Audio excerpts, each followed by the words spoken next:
Oke, kita mulai ya. Setiap awal tahun, pasti banyak deh dari kita yang bikin janji ke diri sendiri, tahun ini keuangan harus lebih beres. Atau pokoknya tahun ini harus nabung lebih banyak.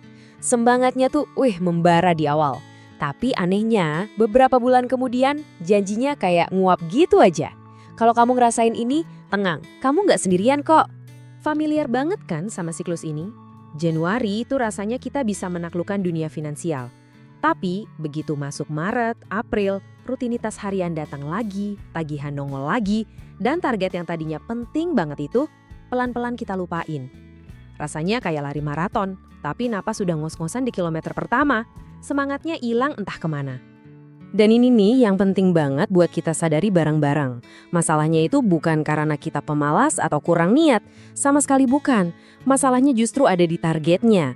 Seringkali target yang kita buat itu kegedean, terlalu ngawang-ngawang, dan gak nyambung sama realita hidup kita. Nah, di pembahasan kali ini, kita bakal bedah gimana caranya bikin target yang lebih membumi, yang benar-benar bisa kita kerjain. Jadi, apa sih sebetulnya akar masalahnya? Kenapa ya janji-janji keuangan di awal tahun itu rasanya sering banget layu sebelum berkembang? Ternyata ini tuh pengalaman yang super umum dan ada alasan kuat di baliknya. Coba deh kita lihat perbandingannya. Di awal tahun, kita tuh penuh sama niat besar, motivasi tinggi.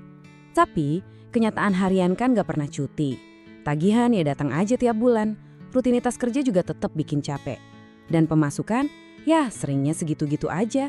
Jadi wajar banget kan kalau semangat tahunan kita akhirnya kegerus sama tekanan harian. Nah, ini dia intinya. Ada satu kalimat yang pas banget buat kondisi ini.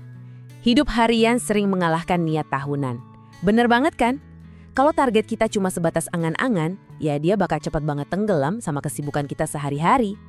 Sekarang sebelum kita masuk ke langkah-langkah praktisnya, ada satu pertanyaan mendasar yang harus kita jawab dengan jujur. Jawaban ini bakal ngubah cara kita mandang target keuangan kita buat tahun ini. Coba deh renungin sebentar. Ya, kita semua pengennya sih kaya sekaligus tenang ya kan? Tapi kalau untuk tahun 2026 ini kamu harus milih satu fokus utama. Mana yang lebih kamu butuhin saat ini? Apakah pengen dapat lonjakan kekayaan yang besar? Atau pengen ngerasain tenang karena keuanganmu akhirnya lebih terkendali? Jawaban jujur kamu itu penting banget buat nentuin arah. Karena gini, rahasianya adalah buat banyak dari kita, kemenangan terbesar tahun ini tuh bukan soal jadi kaya mendadak. Kemenangan terbesarnya adalah kita dapat lagi yang namanya kendali. Ya, kendali. Kendali atas pengeluaran, kendali atas utang, kendali atas tabungan, dan yang paling penting, kendali atas rasa cemas soal duit yang mungkin selama ini ngehantuin kita.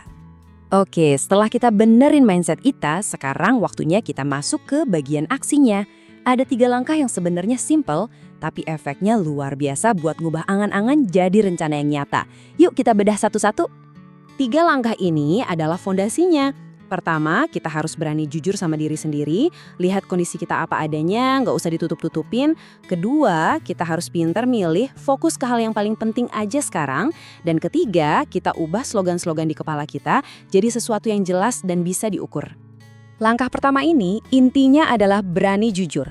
Sebelum bikin target apapun, kita harus lihat dulu 5 hal ini. Dan bukan kira-kira ya, tapi angka beneran. Berapa sih penghasilan bersih yang masuk ke rekening? Berapa total pengeluaran bulan lalu? Sisa utang kita ada berapa? Tabungan kita isinya berapa sekarang? Dan ini nih yang penting, uang kita paling sering bocor di mana? Ingat ya, target yang sehat itu lahir dari data, bukan dari angan-angan. Nah, ini dia rahasia kedua yang sering banget kita lupain. Biasanya nih setelah kita tahu kondisi keuangan kita jadi pengen benerin semuanya sekaligus. Mau lunasin utang, mau punya dana darurat, mau investasi, mau ini itu semuanya. Hati-hati, itu tuh jebakan. Untuk tahun 2026, kuncinya adalah pilih 3 prioritas utama saja. Cuma 3. Mungkin fokusnya ke dana darurat, kurangin utang konsumtif, sama nambah skill baru. Percaya deh, fokus ke 3 hal ini hasilnya bakal jauh lebih nyata. Dan ini dia langkah ketiga yang bakal ngubah segalanya. Di sini, kita ubah slogan yang abstrak jadi aksi yang konkret. Contohnya gini, harus nabung banyak, itu cuma slogan. Tapi, nabung Rp500.000 per bulan sampai Desember 2026, nah itu target. Atau harus beresin utang, itu slogan. Tapi, turunkan utang konsumtif 6 juta dalam 12 bulan. Itu target yang jelas. Kelihatan kan bedanya? Target yang kuat itu spesifik, bisa diukur dan ada batas waktunya. Otak kita jadi tahu persis apa yang harus dikerjain. Oke, kamu udah punya 3 target yang kuat dan jelas. Apakah kerjaan kita selesai? Eits, tunggu dulu. Belum. Justru ini bagian yang paling krusial yang sering jadi penentu antara sukses sama gagal.